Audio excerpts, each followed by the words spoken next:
Hello, hi, welcome to today's episode of the Catering Success Podcast. Before I start, a quick introduction about myself.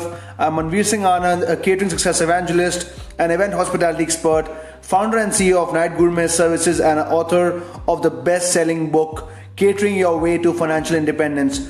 And I'm on a mission to build 100,000 self-employed professionals in the food services industry. So welcome again to the Catering Success Podcast, where in each episode we will share a step-by-step process for you to start a thriving catering business.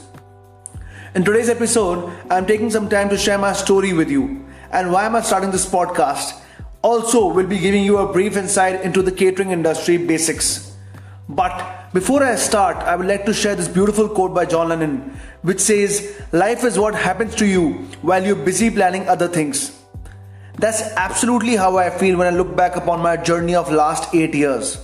I started my career as a management consultant, working across geographies and helping multiple Fortune 500 companies with process and risk advisory. I had my first experience at catering while running a struggling cloud kitchen, which was looking for survival in a price-conscious market of New Delhi, India. Amongst my partners in the initial cloud kitchen, I took the lead to initiate catering as a way to open a new sales avenue. Destiny favored us and it grew exponentially.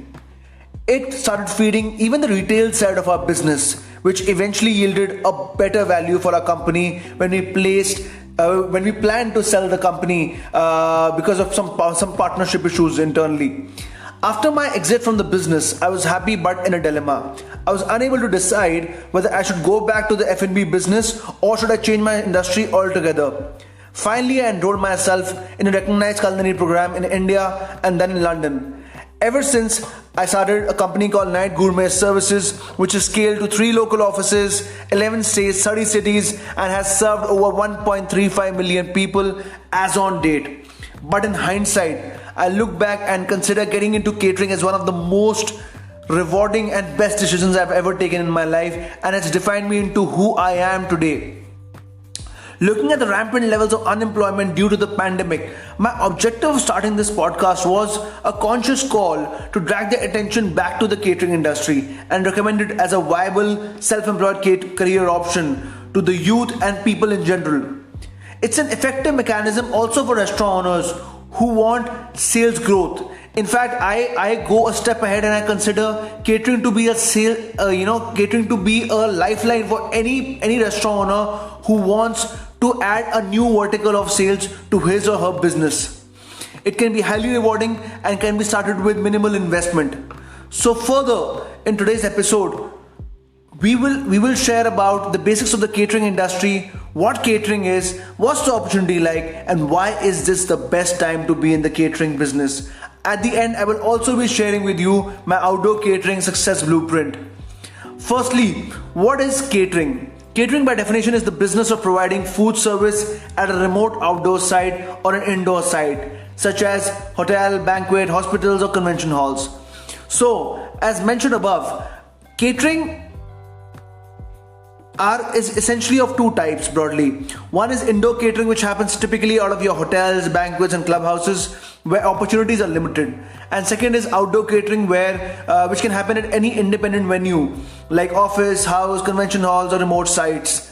I always believe in the power of building your focus, and my entire podcast series would be dedicated towards outdoor catering, the land of infinite opportunities. But before I deep dive, I would love to share what is the opportunity of the market, what is the size of the market, and so on and so forth. So as per industry estimates, catering is a $4 billion market in India and a $130 billion market across the world. The beauty of the catering industry has been that 90% of the industry is still unorganized, with caterers working within their different niche. So probably caterers are there working in the wedding segment, caterers are there working in the social segment, corporate segment, and so on and so forth, which means that there is room for everyone in the business, and that's the power of being in the outdoor catering space. The third and most important, why do I recommend this to be the best time to be in the business? First, that the focus on outdoor catering will increase due to people refraining from going to bars and clubs due to social distancing norms.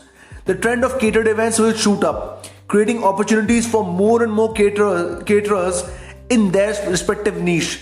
I have a dedicated podcast dedicated towards how you can build your niche in this business.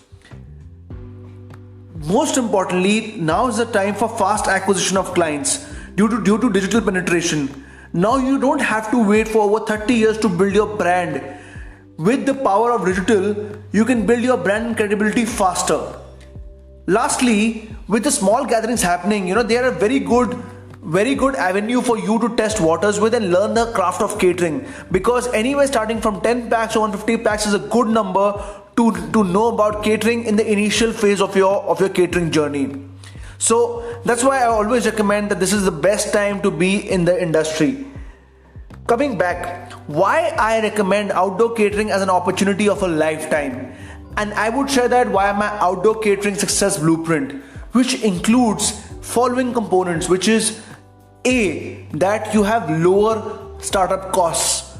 B, there's a fantastically high upside potential which you can witness in the business. It's a highly scalable business model, which if done in an asset-light manner can really help you achieve great laurels for yourself and your company. What you need to begin is just another client, and that's very important and critical for you to understand. There's an element of flexible staffing in the business. What, if leveraged well, can also help you keep a very agile business, where you can grow and downsize your company as per the movement of the business. And lastly, it's an efficient working cash flow business. Your expenses stop the moment your event finishes, and that's the beauty and the power of this business. So that's why I recommend catering as the most profitable niche within the entire F&B business models. So I hope in my podcast I've been very clear about every aspect of catering and why I recommend that this is the best time for you to be in the business. And lastly, thank you so much for tuning in. If you enjoyed this podcast, please tag me on Instagram stories or LinkedIn posts, and I would be happy to give you a shout out. Feel free to get in touch with me at manveersinghanand.com. Look forward to the next episode. Cheers.